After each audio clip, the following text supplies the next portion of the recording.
I'm Lisa, and stepping into that party was the last place I thought my world would turn. There I stood beside Rachel, anticipating some laughter and free drinks. It all changed with a glance from James, his easy smile and hands casually tucked into his jeans. "Who's that?" I nudged Rachel, eyeing him. "That's James," she half shouted over the music. "Went to college with him. Real chill guy. You want to meet him?" "Sure," I shrugged.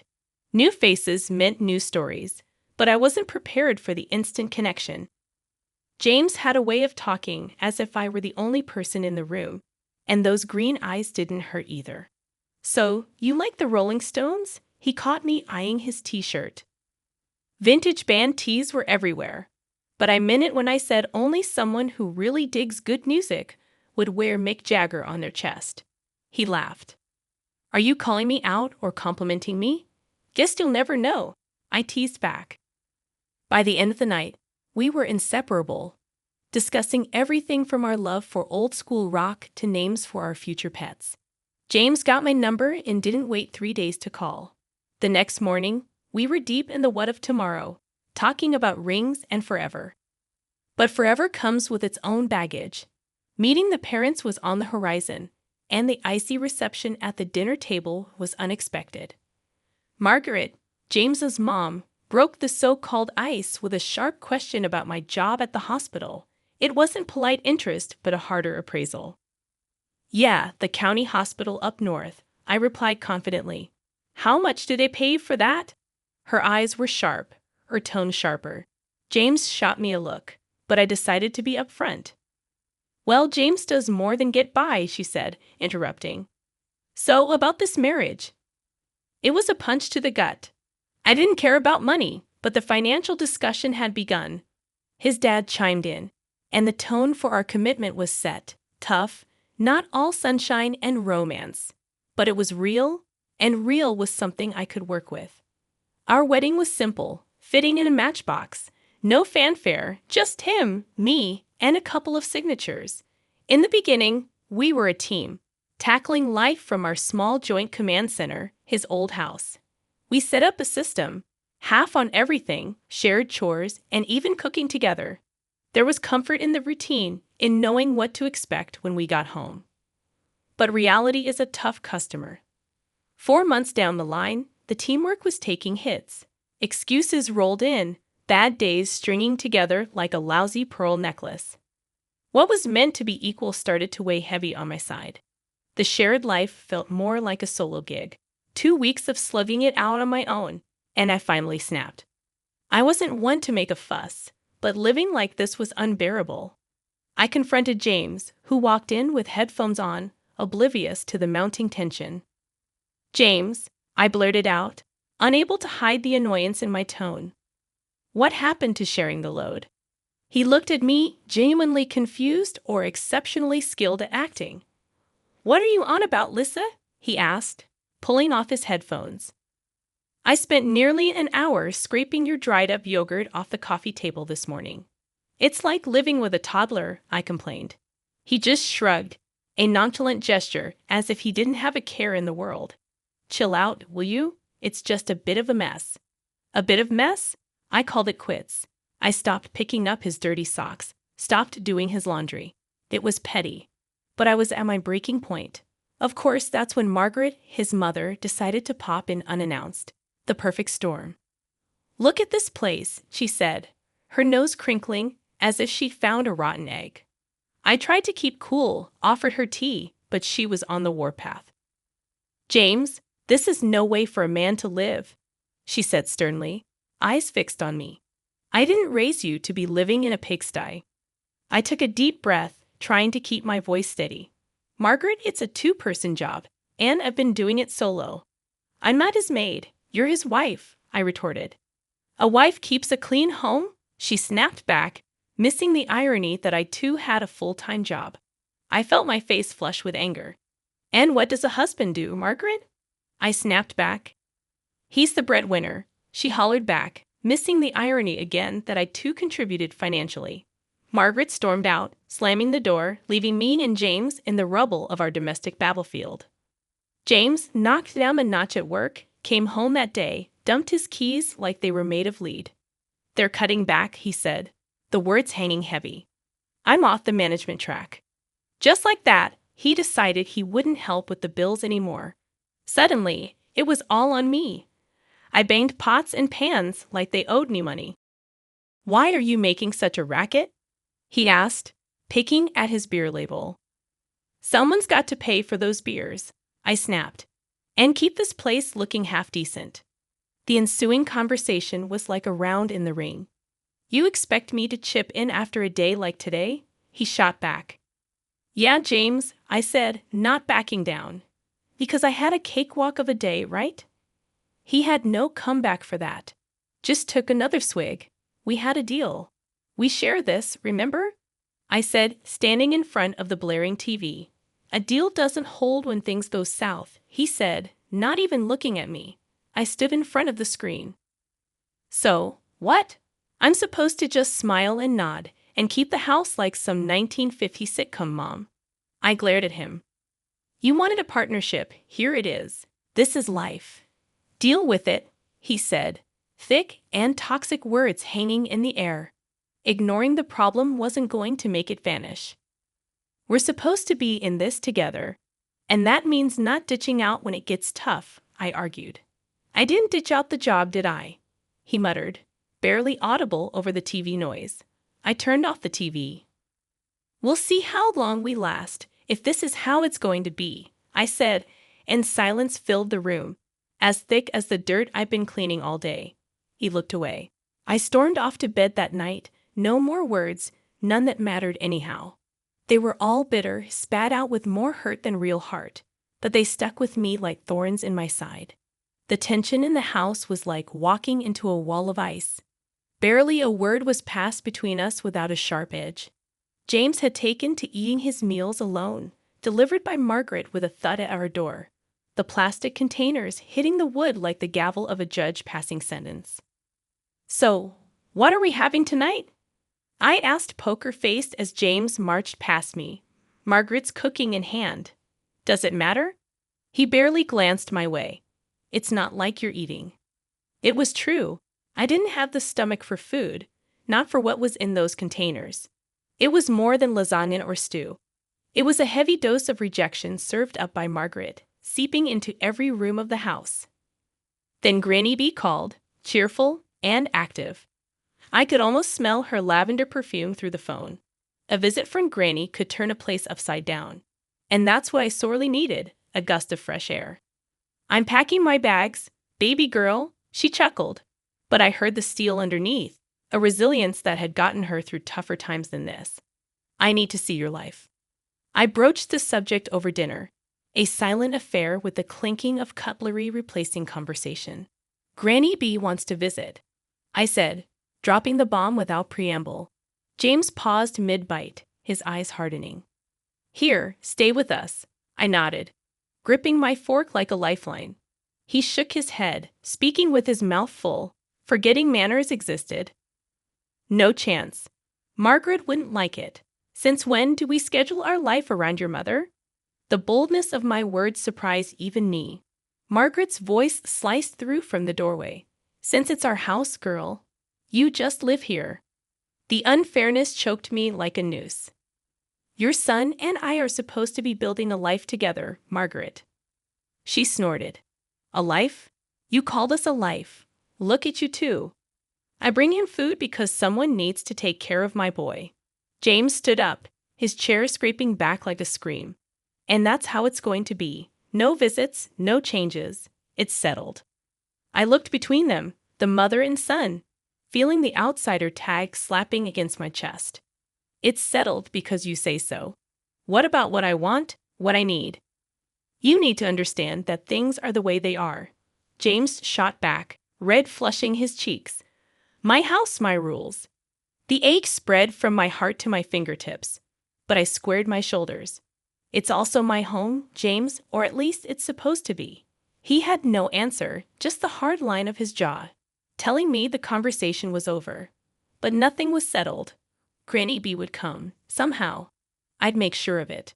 For the first time, I wanted the battleground. If they wouldn't budge, neither would I. there was fight in me yet, and the freeze in the house would need my fire to thaw it, whether they liked it or not. For the third month in a row, James did not contribute his share to our family budget. I was carrying everything, the house, the groceries, and even his damn beer. We had a fight, the last straw. James and I stood facing each other, our words sharp enough to slice through steel. The room felt smaller as the tension grew, air thick with resentment saved up from months of silent battles and unspoken words. "I don't want you as my wife," James said, his voice dripping with finality, signaling the end of everything. It didn't come out as a shout. That might have been better. A shout I could have responded to with fury. Instead, it was a low hiss, a deflating tire's last breath, leaving behind silence that echoed louder than any scream. "I don't want to be where I'm not wanted," I countered with as much steadiness as I could muster, despite the tremor within. He didn't stop me as I started to pack my bags. Each piece of clothing folded felt like a piece of the life we'd built being tucked away, rendered insignificant.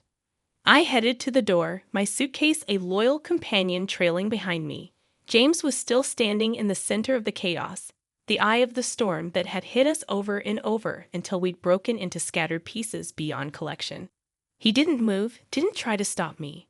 The door closed with a click, much too gentle for the ending it represented. Outside, Granny B was in her old dependable car that smelled of leather and peppermint. Leaning over to open the passenger door, I heaved my suitcase into the back and slid in beside her without a word. "All set, dear?" Granny asked, her eyes soft but her voice strong, a rock in a swirling sea. "Yeah, I'm set," I mumbled, buckling the seatbelt over the hollow feeling in my chest. Granny B didn't start the car right away. "Heck of a fool," she said flatly, adding an expletive that would have made a sailor blush. I choked out a strange chuckle. "Well, it's true." She finally turned the key in the ignition, the engine rumbling to life reassuringly. "You're worth 10 of him, 15 even." She backed out, and we started towards the new apartment. I didn't reply. Instead, I leaned my head against the cool glass of the window, watching the landscape blur the same way my thoughts were a jumble of memories and pain. Granny B didn't push with questions or platitudes. She just drove, every now and then muttering something under her breath that sounded suspiciously like curses aimed at James. The cozy rented apartment was in a normal neighborhood, a place where you could blend in and lick your wounds in peace. As Granny hauled my bag out of the car with surprising strength, I unlocked the door to the unknown. "Well," Granny said, clapping her hands together, "time to rebuild, kiddo. You've got a life to claim, and that sorry excuse for a man to forget." I nodded, feeling the very first flutter of something like hope in my chest. Breaking points, I realized, weren't just about endings. They were about beginnings too. Messy, painful, but real. First starts didn't erase the past, but they gave you a canvas to create something new, and maybe, just maybe, that was exactly what I needed. Granny B was sitting on my threadbare couch, her hands clasped over her knee, bouncing with what seemed like contained energy. Who knew that beneath that floral dress and the wrinkles was a woman with the heart of a Wall Street hustler? "So, you're telling me all the dough I sent you for your meds and stuff, you've been playing the market with it?" I stared at her in disbelief. Granny B chuckled and winked. "Honey, you think I'd let your hard-earned cash rot under a mattress? No way. I've been growing it bit by bit." It felt unreal. I crunched the divorce papers in my hand, knowing that what Granny B had just told me was going to flip the script in a major way. James and Margaret, the perfect couple from next door, agreed to meet us one last time, probably thinking they could offer me some friendly advice on starting over. Margaret opened the door with all fake smiles. "Well, if it isn't the soon-to-be single lady, come in. We were just talking about you." James sat at the dining table, smirking without a care in the world. "Good of you to come by. We need to talk about the neighborhood now that you'll probably be moving somewhere more, affordable." I clenched my jaw, but remembered Granny's news. "I needed this, actually, James. I won't be going anywhere," Granny B piped up. "She's got a juicy bit of news. Tell 'em, hun. I enjoyed the suspense, stretching their faces tight. Turns out, I got a little nest egg waiting for me. Granny's been smart with the money. James laughed harsh and loud. What, did you win the lottery or something, Granny P? Granny grinned, sharp as a tack. Better. I turned her spare change into a cool 2 million. The smiles fell off James and Margaret's faces like overripe fruit. 2 million. Margaret's voice came out strangled. Yep, and I don't plan to spend it on this neighborhood. My words felt heavy as I watched their painted-on warmth crumble. Granny slapped a hand on her thigh, triumphant. Ain't that something? Just when you think life's kicked you, it decides to kiss you instead. James started babbling something about how half of this money belongs to him. I burst out laughing, reminding him of the prenuptial agreement I had signed. At this moment, his mother would probably like to go back 6 months to destroy this paper. James and Margaret sat in silence, looking at us with puppy dog eyes. I couldn't help but relish the irony. We didn't linger much longer. There was nothing left to say. As we walked out, Granny B draped an arm around my shoulders. So what's first on the millionaire to-do list? She asked, squeezing me tight. First, I'm getting an ice cream, a big one with all the fixings. I said, the future suddenly bright and wide open. Granny let out a hearty laugh, the sound mingling with the promise of an unseen fortune, now seen and closer than ever. The phone rang again. I was pretty sure it was James trying his luck once more, but this time it went straight to voicemail. I had stuff to sort out and no desire to entertain that mess. I heaved a sigh, looking around my cramped apartment cluttered with memories, too many of them pinned to James, and a shadow that loomed like a bad smell. Grandma, with her sharp eyes and a non-nonsense attitude, was right as rain. Why do you even keep that thing on? Grandma gestured at the phone with a scoff, busy shuffling through a pile of real estate listings. I shrugged and tossed the phone on the couch. Guess I'm too soft, squishy as an overripe tomato, she snorted. We need to get moving. I don't want James or his mama knocking on our door trying to weasel back into our lives when we've barely shucked him off. I know, Grams. Thanks. I flashed her a grateful look. So, where to? She slapped a listing onto the kitchen table. It was circled and bold. Here, 2 bedrooms, cleaner air, away from unwanted pests. I skimmed the details. Looks decent, Grams. Any pizza joints nearby. The next day dawned fresh. We were off, the apartment ad in hand, and a skipping grandma step. The listing agent met us at the property, all smiles and slicked back hair reeking of too much aftershave. Welcome, ladies. He extended his hand right at Grandma. She eyed it like it was a dead fish, but shook it all the same. Cut to the chase, hot shot. We're not here for pleasantries. I bit back a laugh as the agent's smile twitched. Of course, of course. He quickly unlocked the door. This way, please. The place was a gem compared to where we were. Good light, clean floors, and the air didn't hold any of James's cologne. Grandma handled it like she was born in a market stall. The price dropped. Terms changed.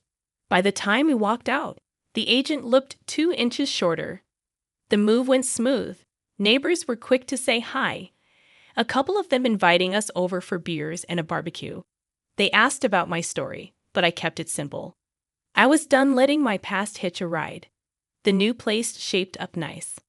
I continued to work as a nurse, and Grandma found her corner for knitting and gossiping with Mrs. Ham from next door, who had more sass packed in her tiny frame than anyone I'd ever met. One evening, I grabbed a pizza from the new joint, of course, and headed home. As I flipped open the box, the steam carried that cheesy aroma up, and I couldn't help but smile. So we settled in, me and Grandma, our little team, the taste of fresh starts and thick crust pizza in the air, laughter from the neighbor's yard spilling in through our open window, and a sense of peace finally making itself at home. James and his empty promises faded into the background noise, just like the buzz of the city we'd left behind. I was looking forward, and the view was pretty damn good.